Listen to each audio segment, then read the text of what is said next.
talakayin ang maikling kwentong pinamagatang Ang Kalupi na isinulat ni Benjamin Pascual. Si Benjamin Pascual ay isang tanyag na nobilista sa Pilipinas na isinilang sa lugar ng lungsod ng Lawag, Ilocos Norte. Isa sa dahilan sa pag-udyok niya na magsulat ay ang mga pangyayaring nagaganap sa kanyang paligid o produkto ng kanyang obserbasyon na gusto niyang ibahagi sa mga mambabasa, lalo na sa mga mag-aaral. Ang mga tauhan sa kwentong Ang Kalupi ay sina Aling Marta, Andres at ang mga pulis. Si Aling Marta ay isang pangkaraniwang matandang babae na may aroong anak na magtatapos na ng high school. Mayroon siyang magandang pangarap para sa kanyang anak, ngunit isa sa hindi niya magandang pag-uugali ay ang pagiging mainitin ng ulo na dahil sa kanyang katandaan. Si Andres ay isang batang musmos na marumi ang kasuotan at walang permanenteng bahay. Siya ang batang lalaki na nakabangga kay Aling Marta sa palengke na siya ring pinagbintangan siyang kumuha ng kanyang pitaka. Ang mga pulis ay isa rin sa mga tauhan sa kwentong ito na silang mga nanghuli sa batang lalaki na si Andres at siyang tumulong kay Aling Marta na pilitin itong umamin sa pagnanakaw ng pitaka. Ang tagpuan ng kwentong ito ay sa palengke, kung saan naganap ang pagkabangga ni Andres at Aling Marta at kung saan din dumating ang mga pulis para hulihin ang batang si Andres. Dumako naman tayo sa ating pagganyak na pinamagatang Halo Salita, kung saan kinakailangan nating mahulaan ang tamang pagkakasunod ng mga letra. Magkakaroon tayo ng 5 halo salita na kinakailangan nating mahulaan. Unang halo salita. Ano nga ba ito?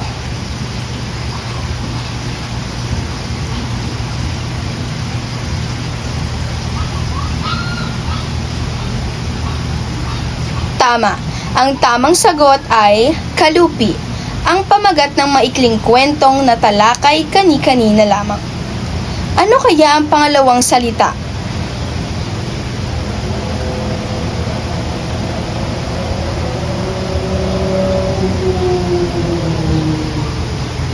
Mahusay, realismo, dahil ang maikling kwentong Ang Kalupi ay sumasailalim sa teoryang realismo.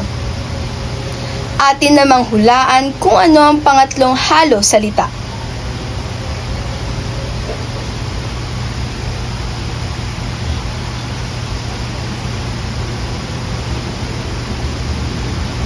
Magaling! Ito ay Benjamin Pascual, ang siyang sumulat ng maikling kwentong Ang Kalupi. Ano naman kaya ang pang-apat na halo salita?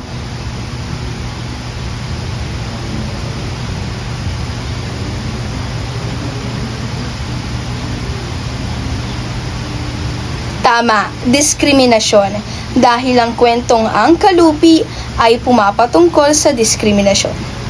Sa panghuling halo salita, makakatama kaya tayong muli?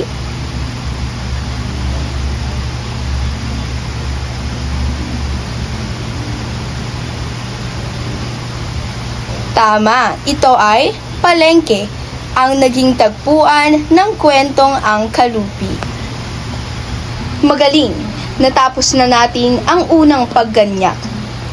Ngayon, dadako naman tayo sa pagtatalakay ng kwentong Ang Kalupi ni Benjamin Pascual. Isang araw, si Aling Marta ay pumunta sa palengke upang bumili ng ulam para sa kanyang anak na magtatapos ng high school ng araw na iyon. Pagkapasok niya sa pamilihan, siya ay nabangga ng isang batang lalaki na nakasuot ng maruming maong at punit na kamiseta. Pinagalitan ni Aling Marta ang bata at tumungo kay Aling Godyang upang mamili. Dumukot sa bulsa si Aling Marta, ngunit wala ang kanyang kalupi. Naalala niya ang batang bumangga sa kanya at agad na hinabol ito sapagkat ito ay hindi pa nakakalayo. Inakusahan niya ang bata at tumawag pa ng pulis, ngunit wala sa bata ang nawawalang kalupi. Ipinilit ni Aling Marta na ang bata talaga ang siyang nagnakaw, Kaya pumunta sila sa outpost. Pilit na pinaamin ni Aling Marta ang bata kaya't sinaktan niya ito. Nagpumiglas ang bata at nakawala. Tumakbo siya patungo sa maluwang na daan ngunit siya ay nabangga ng isang humahagibis na sasakyan.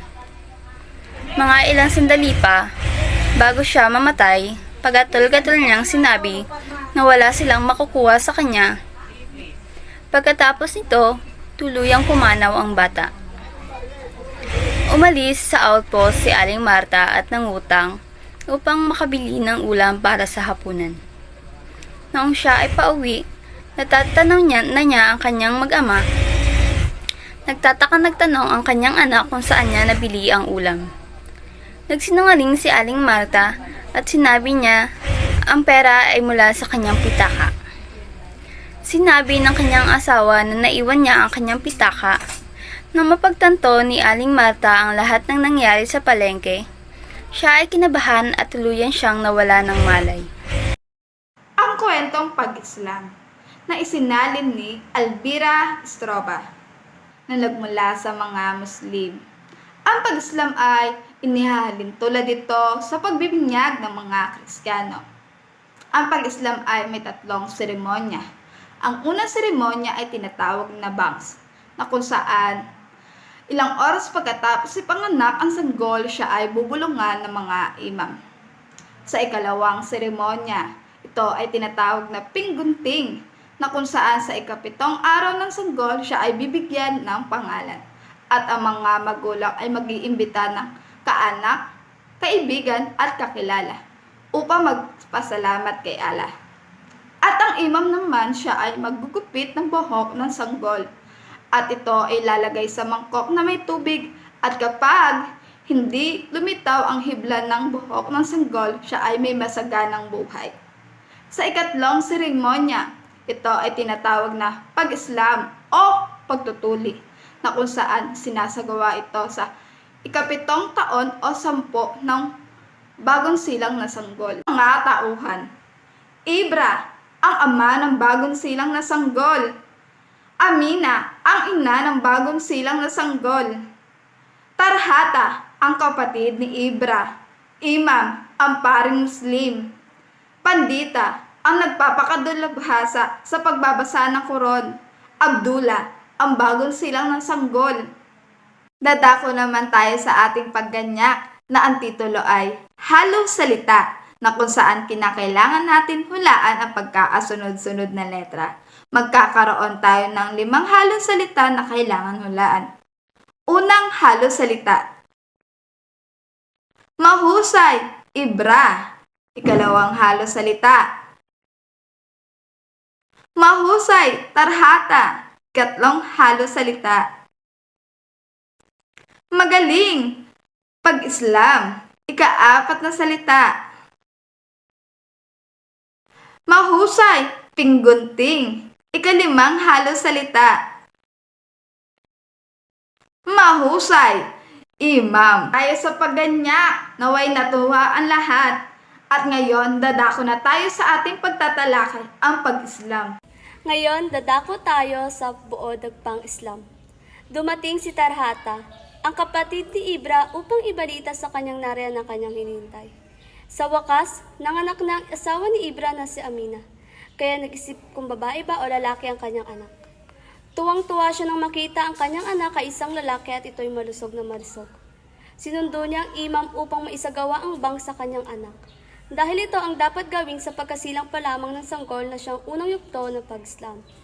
Nagsimula ng imam sa pagbulong ng bang, ang unang salitang dapat marinig ng sanggol sa kanyang pag-Islam. 7 araw makalipas ang bang, kailangan namang gawin sa sanggol ang pangugunting. Habang hinihintay ang 3 araw, umisip sina Ibra at Amina ng ipapangalan sa kanilang anak. Abdullah, ito ang pangalang naisip ni Amina na labis naman nagustuhan ni Ibra. Sumapit ang 3 araw at ang lahat ay naghanda para sa pangugunting kay Abdullah bilang 2 yugto sa kanyang pag-Islam. Nagsimula ng imam sa paggupit ng buhok ni Abdullah. Inilagay ng imam ang naggupit na buhok ni Abdullah sa isang mangkok na may tubig. Ang lahat ay nagdiwang nang makitang wala ni isa mang hibla ang lumubog sa tubig.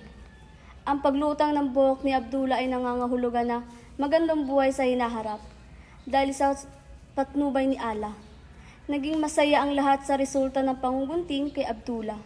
Sa paglipas ng 7 taon, dadako naman siya sa ikatlo at huling yugto ng kanyang pag-Islam.